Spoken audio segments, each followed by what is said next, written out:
Salut la meute, c'est Raph. Salut la meute, c'est Jus, on espère que ça va bien. Aujourd'hui, on réagit à 3 rôles festifs qui sont restés dans le Panthéon et qu'on n'a pas encore présentés. Ça a voulu que ça soit des rôles amusants, les rôles festifs justement. Donc ce qu'on va faire, c'est qu'on va vous les expliquer, on va réagir, on va analyser ces rôles. Petit rappel, le Panthéon, qu'est-ce que c'est, Raph? C'est le channel sur notre Discord dont le lien est en description, sur lequel les érudits qui sont nos membres les plus expérimentés au loup-garou débattent pour savoir quel rôle mérite d'avoir sa place au Panthéon, donc le classement des meilleurs rôles de loup-garou. Tous ces rôles, ils sont inventés par la communauté. Une fois qu'ils sont votés et que les érudits les trouvent bons, ils les mettent dans le Panthéon. Donc si vous allez voir le Panthéon, vous aurez un ensemble de rôles super bien en fait pour jouer et agrémenter vos parties. Et nous avons du coup 3 petits rôles qui nous restent à vous présenter. C'est parti.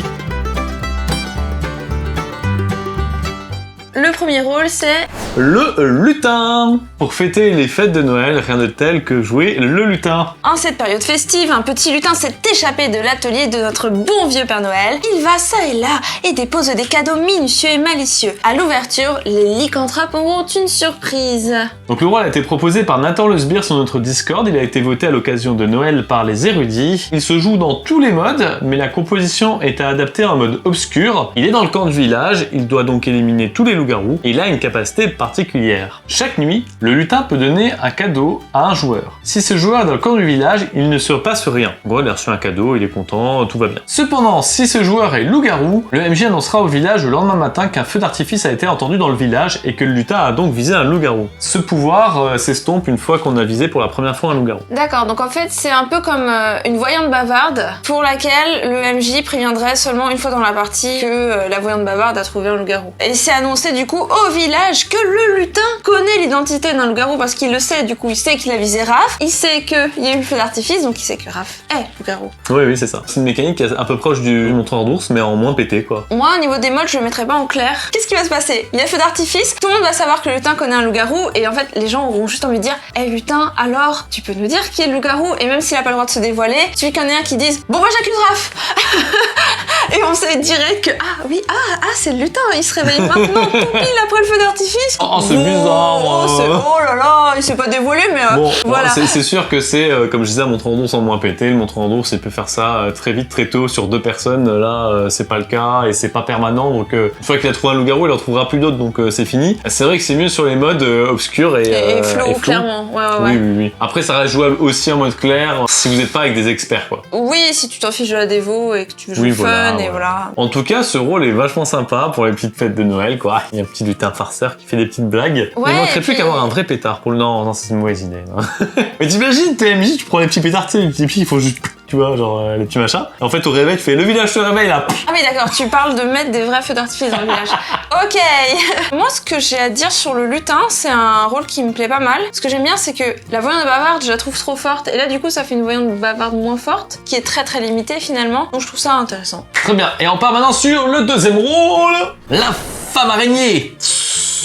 Composé par Chi. La femme araignée, c'est quoi son histoire? Eh bien, à son arrivée au village, la femme araignée commença par terrifier tout ce qu'elle croisait. Mais peu à peu, ils finirent par l'accepter grâce à ses talents pour le tissage de vêtements. Mais le naturel revint au galop et son instinct de prédateur ne s'était jamais réellement évanoui. Elle va donc le mettre à profit pour éliminer ses ennemis. Elle reste dans le camp du village, elle veut tuer les loups-garous, mais du coup voilà, elle a un instinct pour tuer les loups-garous, donc elle va être utile au village finalement. C'est un rôle d'Halloween, donc il fait peur quand même, hein. Comme pouvoir, la nuit 0, la femme araignée commence à tisser une toile sur une personne. Elle peut chaque nuit l'étendre à un de ses voisins. Elle peut tuer une fois dans la partie une des personnes prises dans la toile. Si je comprends bien, admettons qu'il y ait 6 joueurs autour de la table, la femme araignée peut tisser lui, ensuite la nuit suivante elle peut étendre la toile sur lui, ou alors, puis étendre la toile sur lui, exactement. Et lui, etc.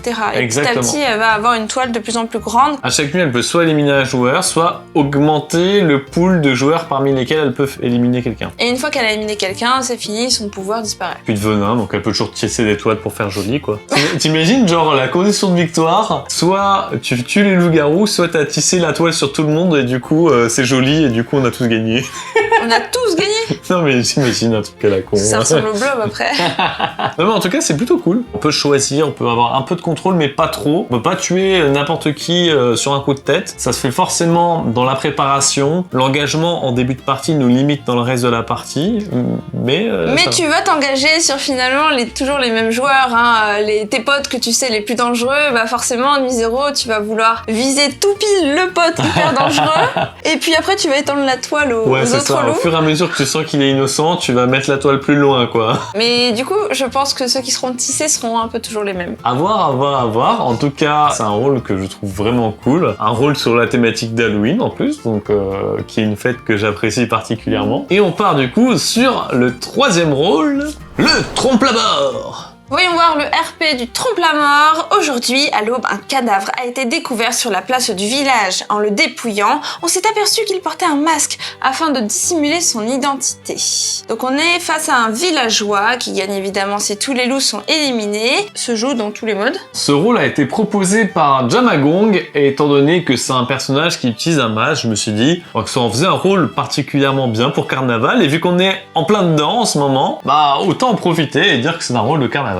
Chaque nuit, le trompe-la-mort désigne un joueur. Lorsque le trompe-la-mort est attaqué pour la première fois par les loups, la personne choisie devient victime à sa place. Cependant, les rôles de protection sont toujours efficaces sur cette dernière. Chaque nuit va désigner un joueur en espérant tomber sur un loup-garou, et le but c'est qu'il se fasse attaquer pour qu'ensuite le joueur désigné meure à sa place en espérant que c'est un loup-garou. Et là, du coup, le rôle devient super fort. Ça peut être une sorte de remplacement à la sorcière sans avoir du coup l'effet de voyance de la sorcière. Donc c'est vrai que ça redistribue les cartes correctement. Ça permet d'en faire un rôle qui prend des risques. Attention tout de même à faire attention à qui est-ce qu'on propose comme remplaçant à la mort, parce que si c'est une voyante par exemple, on est perdant, on change. Ça revient même avec la sorcière finalement. Oui, c'est vrai. Quelqu'un est désigné et la sorcière elle peut très bien tuer avec sa potion de mort, la voyante. Yes, trop bien. Mais quand même, par rapport à un rôle qui ne fait rien, genre un simple villageois, là, le trompe-la-mort, en se faisant désigner, il a quand même des chances de faire tuer un loup-garou, et c'est super chouette. On a un rôle, finalement, de protection. C'est même pas de la protection, parce qu'il y aura toujours autant de morts. Ouais, c'est ça. Enfin, ça protège et ça kill, c'est... Ouais, c'est un pouvoir de redirection, donc c'est un pouvoir de contrôle, je dirais plutôt. Pour moi, c'est du contrôle, c'est-à-dire qu'en gros, le choix des loups-garous ne va pas être respecté à cause de ce pouvoir, quoi. Donc on a un pouvoir de contrôle très intéressant à mettre en partie. Voilà du coup 3 rôles festifs, on a Halloween, Noël et Carnaval, donc vous avez de quoi bien vous amuser. Ces rôles sont très intéressants, finalement ils ont pas beaucoup de failles, ils sont très bien. Simple, efficace. Et d'ailleurs vous pouvez proposer vos propres rôles, il y a le formulaire dans la description de la vidéo. Et peut-être qu'ils seront sélectionnés par nos érudits pour être placés dans notre panthéon. Oh, le panthéon et le village standard.